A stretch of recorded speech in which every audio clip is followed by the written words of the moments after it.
Bonjour et bienvenue sur le plateau de Campagne TV en direct du Salon international de l'agriculture à Paris à la porte de Versailles. Alors, nous allons parler aujourd'hui recyclage des déchets, car en matière d'agriculture, comme pour toutes les activités humaines d'ailleurs, eh bien, il y a des déchets. Et dans l'agriculture, on sait les gérer, les valoriser. Parfois même, ils connaissent une nouvelle vie. C'est le cas, par exemple, avec ces sacs poubelles que l'on peut voir dans les allées de la porte de Versailles, sur lesquels on peut lire « Bravo les agriculteurs ». Ces sacs sont issus de déchets agricoles. Alors, pour parler de cette nouveauté, avec moi, Pierre Delépinot, qui est directeur général d'Adivalor, c'est une entreprise spécialisée dans le recyclage des produits agricoles en fin de vie. Bonjour. Bonjour.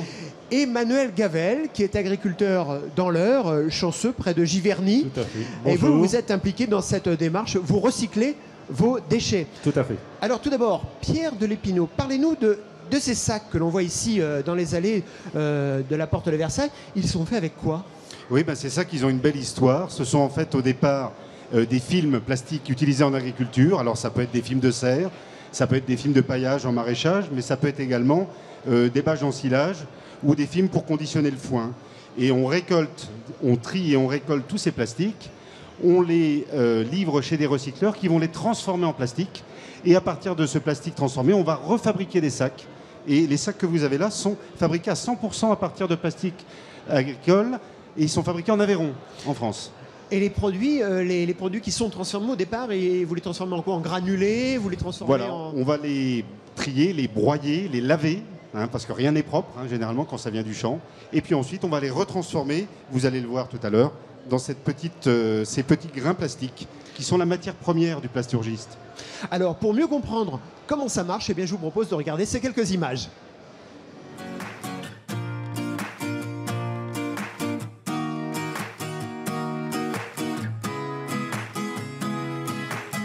Ici, on est à Eubécourt-Harcourt, dans le Vexin-Bossu.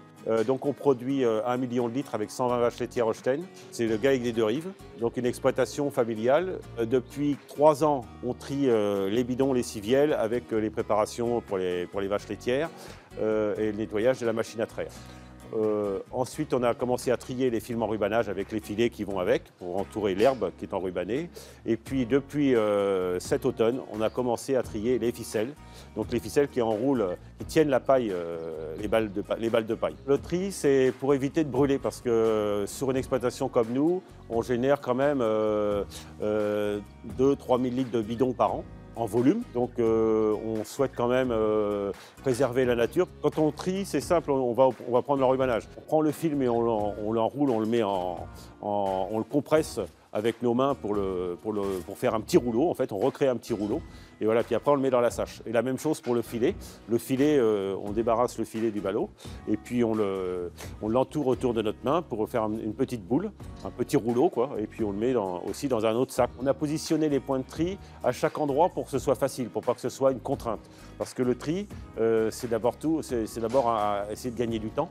Et si on veut en profiter au maximum, il faut absolument qu'on puisse l'avoir tout près de lieu où on travaille. Le tri, ça permet de bien ranger les choses et puis surtout de participer au recyclage de tout ce qu'on utilise sur une exploitation comme nous, quoi.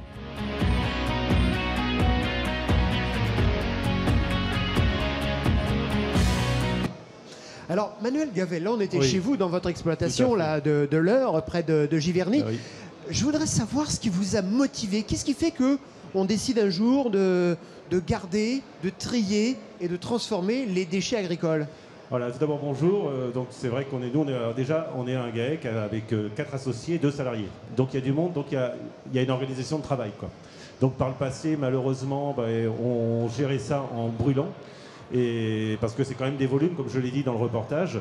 Donc c'est important de pouvoir on a plusieurs activités, vaches laitières, lait d'abord, et puis céréales, colza, maïs, betterave. Donc tout ça, ça fait beaucoup d'activités. Donc des emballages de produits phytosanitaires, des emballages, comme l'a dit Pierre Delépinot, des emballages de films de balles de foin, donc avec le film en rubanage, le filet.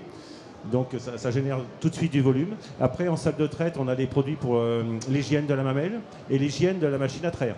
Et ça, c'est les bidons. Ça, c'est des bidons, oui, tout à fait. Et j'ai oublié les bâches en silage aussi. Donc tout ça, ça commence à faire beaucoup de volume. Et vous imaginez bien que sur une exploitation polyculture comme nous, ça fait beaucoup de volume. Et si on laisse traîner tout, C'est d'abord pour éviter que ça traîne, parce que sinon on était obligé par le passé de brûler, quoi. Donc là, on trie et on stocke.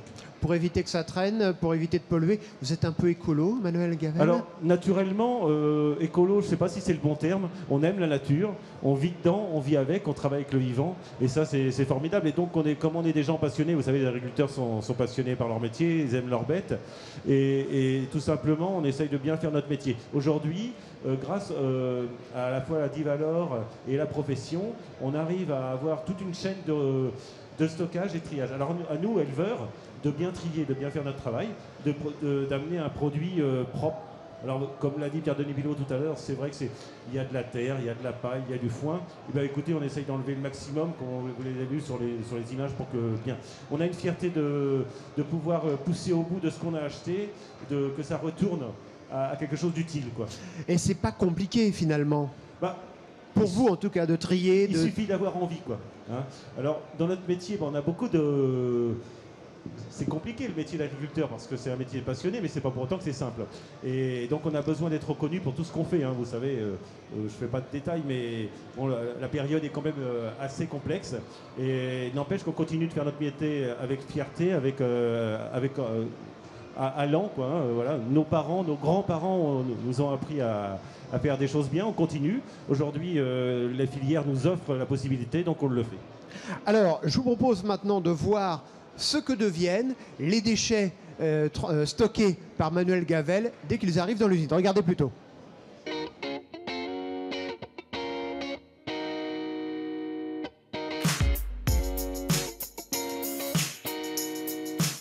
Nous sommes à Paprec Plastique La Neuvelyre. Nous sommes une usine de recyclage de plastique qui peut venir du déchet agricole. Nous recevons les déchets agricoles sous forme de balles par camion complet par l'intermédiaire d'Adivalor.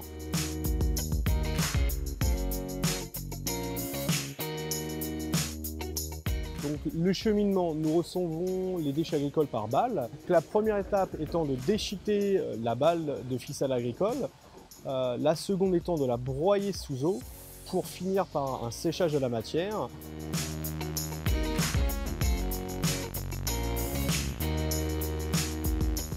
La matière étant séchée, nous pouvons passer à l'étape de granulation, régénération de la matière. Nous obtenons un granulé coloré en fonction des cahiers des charges des clients. Après cette étape de régénération, plusieurs étapes laboratoires sont essentielles.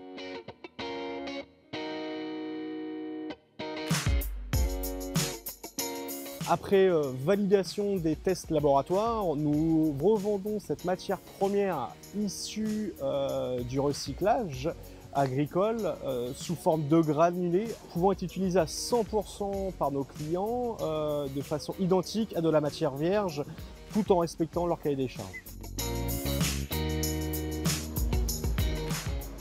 Alors Pierre Delépinot, on a devant nous ce qui est la matière première. Moi j'avais l'impression que vous étiez arrivé avec une assiette de lentilles. Eh bien exactement. Là vous avez ici différents exemples de plastique recyclé. Hein. Voilà la matière première qui sort de l'usine qu'on a vue dans le reportage. Et c'est à partir de ce plastique qu'on va fabriquer de nouveaux objets. Donc j'en ai un certain nombre d'exemples ici. Donc on a vu tout à l'heure ces vous fameux avez les sacs poubelles hein, qui sont dans les allées de la porte de Versailles ceux du qui salon. sont dans l'allée, ça sont des noirs qui sont fabriqués à partir de bâches noires. Donc c'est des sacs poubelles que vous pouvez avoir chez vous. Il y a beaucoup de sacs maintenant. Les producteurs français de sacs poubelles incorporent de plus en plus de matières recyclées dans la fabrication. Et puis on a plein d'autres choses. Alors on a vu les ficelles. Des ficelles, là vous avez des ficelles noires, vous avez vu qu'il y en avait de toutes les couleurs.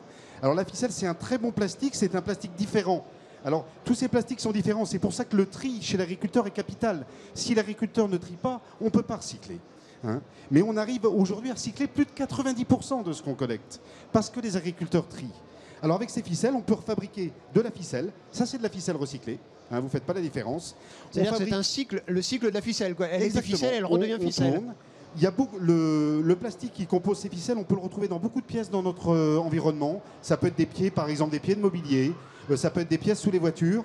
Et puis, on commence à avoir des choses un peu plus grand public. Vous voyez ces stylos, ces stylos, ce bouchon par exemple, c'est du plastique recyclé. Et vous allez en voir de plus en plus dans votre quotidien, des produits qui contiennent 30, 40, 50, 70% de plastique recyclé. Alors on a aussi les bidons, hein, il y a énormément d'emballages. Voilà, c'est les bidons dans les élevages notamment. Voilà, les produits de traitement, les produits d'hygiène pour l'élevage. Alors avec ça, on va fabriquer différents objets. En particulier, vous voyez, ça c'est des gaines pour les câbles électriques enfouis. Et ben, vous voyez, à l'intérieur c'est noir, c'est du plastique recyclé. À l'extérieur c'est rouge, c'est un plastique neuf. On arrive à trouver le meilleur compromis entre les deux. On fabrique ce type de tube également. Ce type de... Là également des tubes, tout ça c'est pour l'industrie. Et puis là on a des big bags. Alors les big bags sont des gros emballages qui servent à transporter les engrais et les semences. Et là aussi on fait pas mal de choses avec ça, dont ces petites cagettes, hein, petites cagettes à légumes, cagettes à pommes de terre. On fabrique, et ça sont des miniatures, j'ai pas pris les pièces grandeur nature, il faut l'imaginer 5 fois plus grandes, ça sont des pièces pour le bâtiment. Hein, on utilise beaucoup de recyclés dans le bâtiment.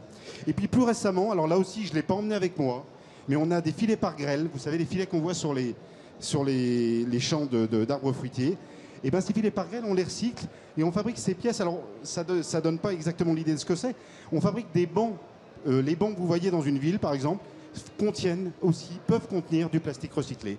Donc du plastique recyclé, on peut en trouver partout et il y en aura demain de plus en plus. Alors, il y a la démarche environnementale, bien sûr, mais il y a aussi la démarche économique. Est-ce que ça coûte cher, par exemple, de faire un banc public avec du plastique recyclé? Aujourd'hui, je suppose que ça doit quand même être assez coûteux. Ça coûte, mais l'objectif, et grâce aux organisations qu'on met en place, ça va être d'optimiser tout ça. Et aujourd'hui, on peut trouver par exemple, du mobilier urbain à des prix comparables et avec des caractéristiques comparables à un matériel qui aurait été fabriqué avec des matières fossiles à 100% qu'il faut importer, qu'il faut acheter. On n'est pas producteur de pétrole, je ne vous fais pas de dessin. Hein, donc on peut substituer sans surcoût. Hein, sans surcoût. Et il y a beaucoup d'agriculteurs qui sont engagés, comme Manuel Gravel, dans cette démarche? Oui, aujourd'hui, on a démarré en 2001. Hein, donc ça a 15 ans. 15 ans après, on estime qu'il y a 300 000 agriculteurs, trieurs, recycleurs. Ce qui est déjà beaucoup. Ce qui est non seulement beaucoup, mais il faut savoir qu'on est champion du monde aujourd'hui, puisque la France est aujourd'hui un modèle. Partout dans le monde, on a eu cette année des visites pas loin de chez Manuel, de Canadiens qui sont venus nous voir. On a des gens d'Amérique latine qui sont venus nous voir. Voilà, on est vraiment le pays leader sur ce sujet et on en est très fiers. Eh bien, merci à tous les deux de nous avoir prouvé que finalement la phrase de Lavoisier, au XVIIIe siècle, était encore furieusement d'actualité, puisque Lavoisier disait « Rien ne se perd, tout se transforme ». Merci de votre attention et à très bientôt sur Campagne TV. Merci. Merci.